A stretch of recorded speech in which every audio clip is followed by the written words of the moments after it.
In today's show, we look at Sunday in the NBA, players you can add to help you in points leagues or category leagues, and then have a look at the chunks. The 5 days upcoming after that. Michael Bolton.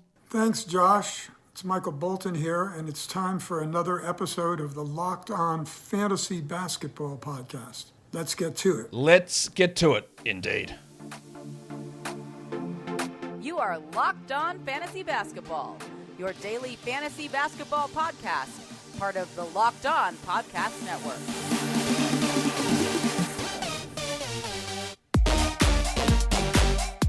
Hello and welcome to the Locked On Fantasy Basketball Podcast, brought to you by Basketball Monster. My name is Josh Lloyd and I am the lead fantasy analyst at basketballmonster.com, and you can find me on Twitter as always at redrock_bball, on TikTok at redrock_bball, on Instagram at Locked On Fantasy Basketball, and on Substack at joshloyd48.substack.com.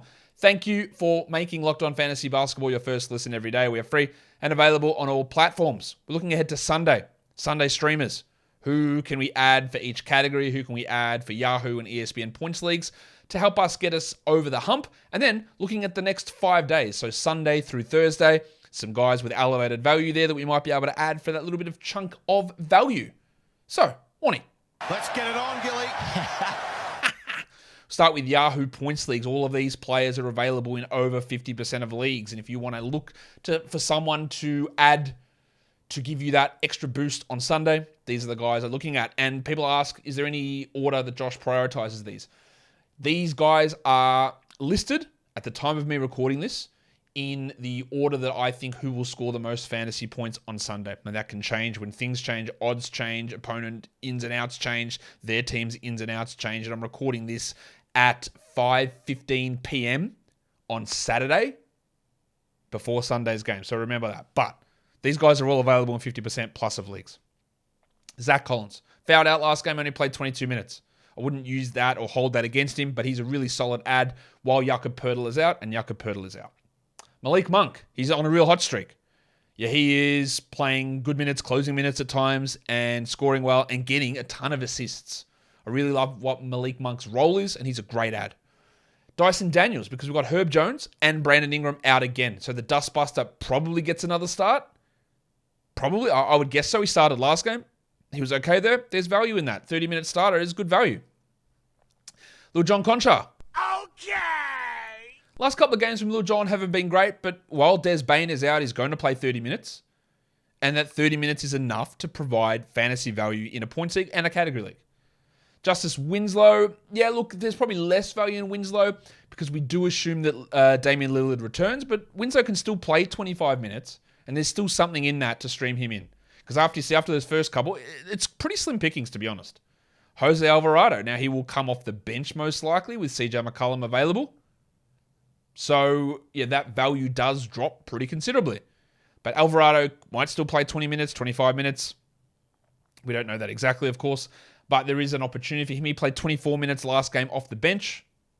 So there is something there that is useful in Jose Alvarado.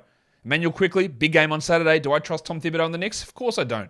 Do I trust Quickly to even be consistent himself? He's got so many factors that work against him. He's got Captain Combe over who'll juggle the minutes every game. Then he's got his own inconsistencies. But, again, it is slim pickings on Sunday here for guys who are going to be available and provide good value, and Quickly can be one of those players.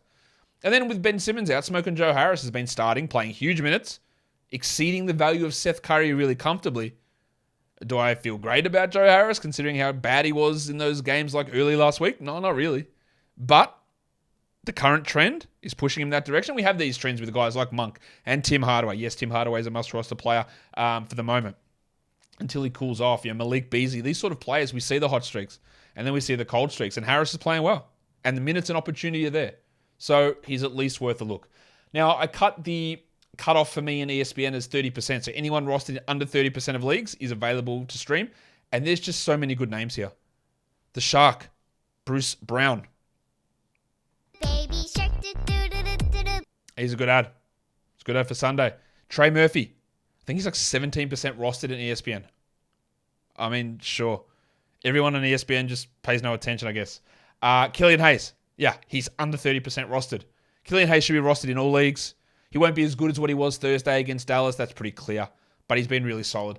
Malik Monk, Zach Collins, Dyson Daniels, the Dustbuster. We just spoke about all of those guys. And then there is Bones Highland, the big stiffy, who is just getting such phenomenal usage off the bench. Even if it is 22, 23 minutes, 30 plus usage is amazing. And that's what generates so much fantasy points value. And we're seeing that with Bones at the moment. So he's a good ad. And then there's Lil John Conchar again. What? Yep. He's worth a stream in an ESPN points league for Sunday.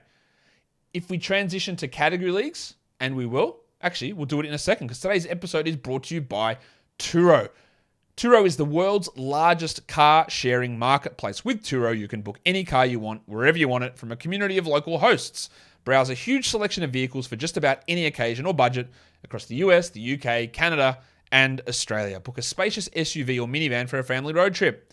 Get a classic or luxury car for a special event, birthday, or holiday. Find affordable economy cars if you're on a budget and just need to get from A to B. And test drive that new electric vehicle you've had your eye on to see how it fits in your everyday life. Many Turo hosts can even deliver the car right to you. Every trip is backed by liability insurance. Terms, conditions, and exclusions apply. Forget boring rental cars and find your drive at Turo, T-U-R-O, Turo.com. Let's look at category leagues now, who we're streaming in for the points category. And that name at the top of the list, I don't feel particularly comfortable with because he's been really bad lately.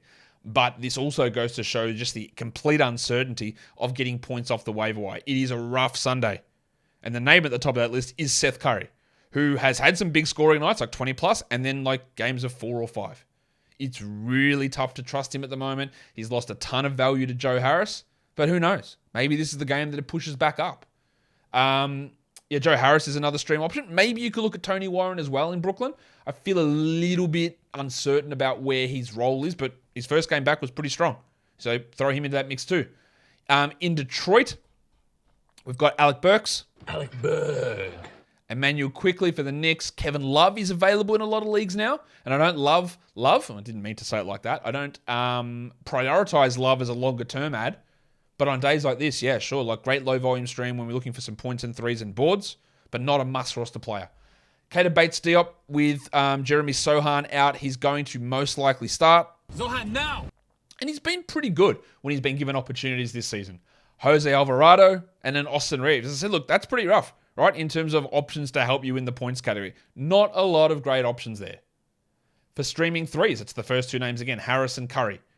Kevin Love. One who's available in nearly every league is Damian Lee, who honestly is just an elite three-point shooter at this point. He's probably going to cool off a little bit from where he is, but with the extra opportunity afforded to him with Cam Johnson and Chris Paul out and Torrey Craig questionable, he's going to get minutes and he's probably going to bang in 3 threes. Alec Burks, good three-point shooter. Landry Shamet as well, opportunities for him. Now Shamet can do almost nothing else, but hitting those threes is what he does.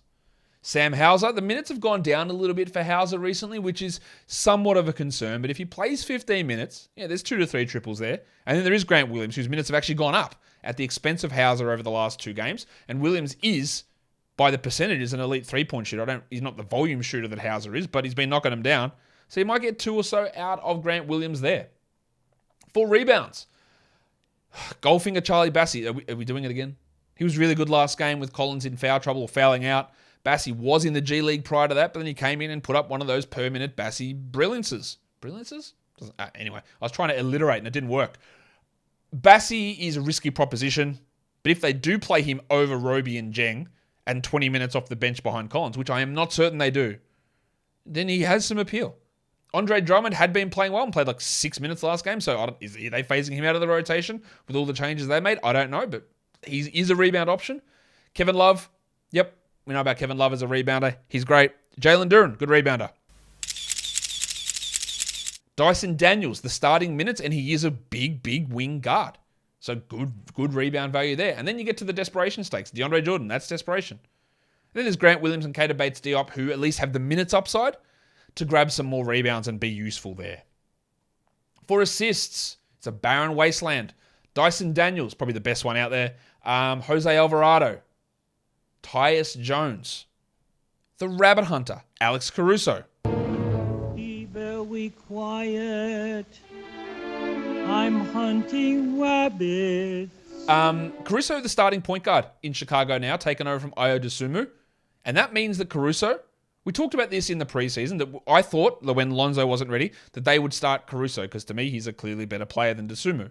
And he would have been a good fantasy option late rounds for assists and steals. But then they said, no, we're going to go with Dosunmu, and that meant Caruso's value was suppressed. But that's changed now. Caruso's value is back up. Add him. And some real value for him on this weekend as well. Timothy John McConnell is what he does. He gets assists. Andrew Nembhard also gets assists. He had double digits last game. He's been so impressive. I was not into him as a draft prospect at all. He is an older player, so we'll see what that means, for the future for him. But he's been really good, and he seems to be slotting in nicely as a starter on this team. All right, here's a question. I know Nembhard is starting, and Matherin's coming off the bench. Who do you think's been more impactful for that team? It's Matherin, but I don't think the gap between what they've done for the Pacers this season is as large as Kia Rookie of the Year ladders would suggest. And Matherin is still the better prospect and the better player and been the more impactful player. Don't get me wrong. But the gap between those two, I don't think is as big as might be expected. Emmanuel Quickley, we just hope. Emmanuel Quickley, 30 minutes a night is a top 70 player. I don't know when it's ever going to happen, but that's what it is. And it just frustrates me that Tom Thibodeau, more so than giving Obi Toppin a role, because I'm not as big of a Toppin guy, but I wasn't a big Quickley guy at all coming out of college. I thought it was a terrible pick, and I was completely wrong on that. But he's been really good, and it's frustrating me that he gets limited so much. And then Goran Dragic, who had sort of been phased a little bit out, and then last game really bumped it back up. And he can get some assists. He's at least worth having a crack at there. If you go to steals, this is where we can really get value. There's a ton of steals, guys. Alex Caruso, Javonte Green, both new starters for the Bulls.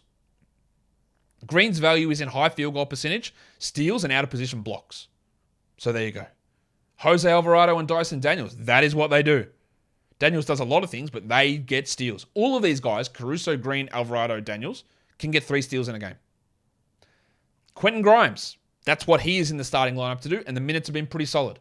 Andrew Nembhard, probably not quite as good there. And then TJ McConnell, he's a 5 steal upside player. Shit, he's a 10 steal upside player. He's not, but he's done it before, so I guess you have to actually say that he is a 10 steal upside player, which is crazy to say.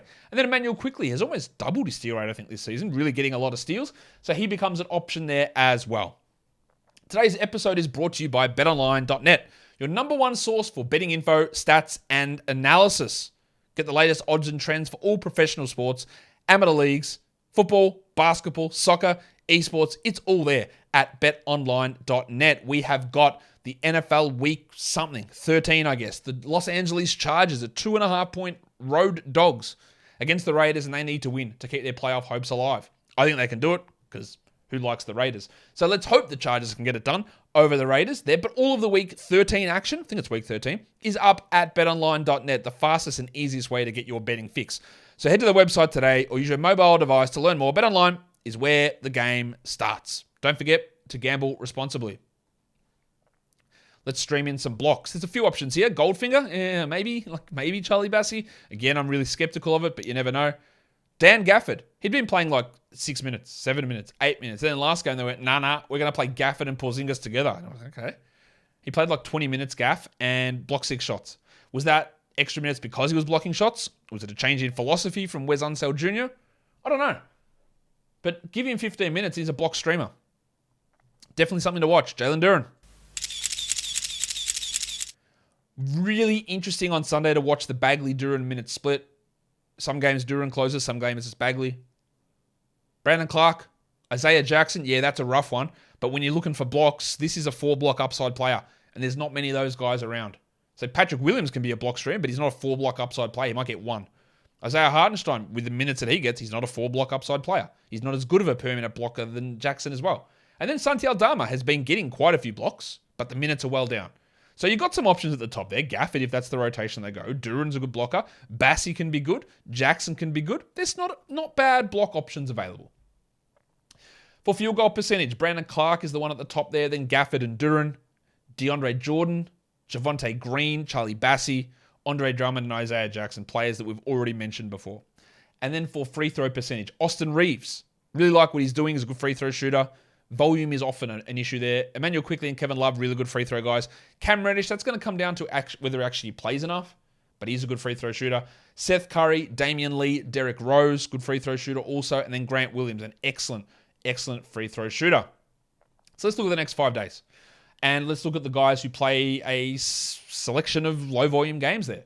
So we're looking at Nuggets players. These are all guys that are available in over 40% of leagues on Yahoo using the basic Yahoo roster percentage calculation.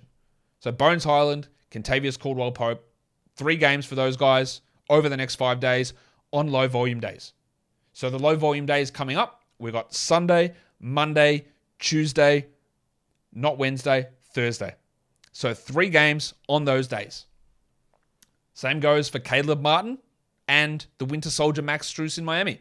The Heat have got a great schedule in Week 8 with 4 quality games. So they have got 3 qualities over the next 5 days. Lil John Concha. Which one haven't I played today? I think I haven't played this one. Yeah! Or maybe it was what? What? Anyway, Concha has 2 quality games over the next 5 days, as does Killian Hayes, who should be rostered anyway. Zach Collins has got a weird situation where he plays Sunday and then he doesn't play again until Thursday. But in that 5-game period, yes, the 2 quality games count. Actually, Concha's in a weird spot too, because yes, over the next 5 days, he has 2 quality games. Sunday, Monday. And then he doesn't have another one until Saturday. So it's why context is always important as well. So I can put these up and say, hey, John Concha's got 2 quality games over the next 5 days. John Concha's got 2 quality games in the next 2 days. Zach Collins has got 2 quality games in the next 5 days on day 1 and day 5. So there's a big gap in the middle. And how you maneuver your roster is going to, on the surface, 2 qualities from Johnny Concha, 2 qualities from Zach Collins is the same thing. But it is very, very different. It's very different. Grant Williams also has 2 low volume games over the next 5 days. So if we look at the next 5 days just as a totality of guys that we can look at, and where their volume is, including some high volume days, there are 3 players to me that stand out that you want to make sure you grab, who you will be even starting them, I think, on the high volume days. And that is Killian Hayes, 3 games over the next 5 days, and I think he's startable even on the high volumes. Malik Monk's only got 2 games, but I think that 2 games is actually useful enough to grab him and use him. And John Concha, I reckon you would start even on the high volume day. That's borderline, but I think you would. These other guys have solid value over the next 3 days, but it's probably a little bit more iffy. It's more on a total value basis there versus because they've got 3 versus other teams having 2 or 1. So it's Bones Highland, Grant Williams, KCP, Marcus Morris, and Caleb Martin. And you've got to all balance this stuff out. But just a bunch of names that I think you guys should be paying attention to. And that, guys, will do it for me today. Don't forget to follow this podcast on Apple Podcasts, Google Podcasts, Stitcher, Spotify, and on Odyssey. And when you are here on YouTube, why don't you thumb it up? And why don't you leave your comments down below? And more importantly, most importantly, hit subscribe. Guys, we're done here. Thank you so much for listening, everyone. See ya.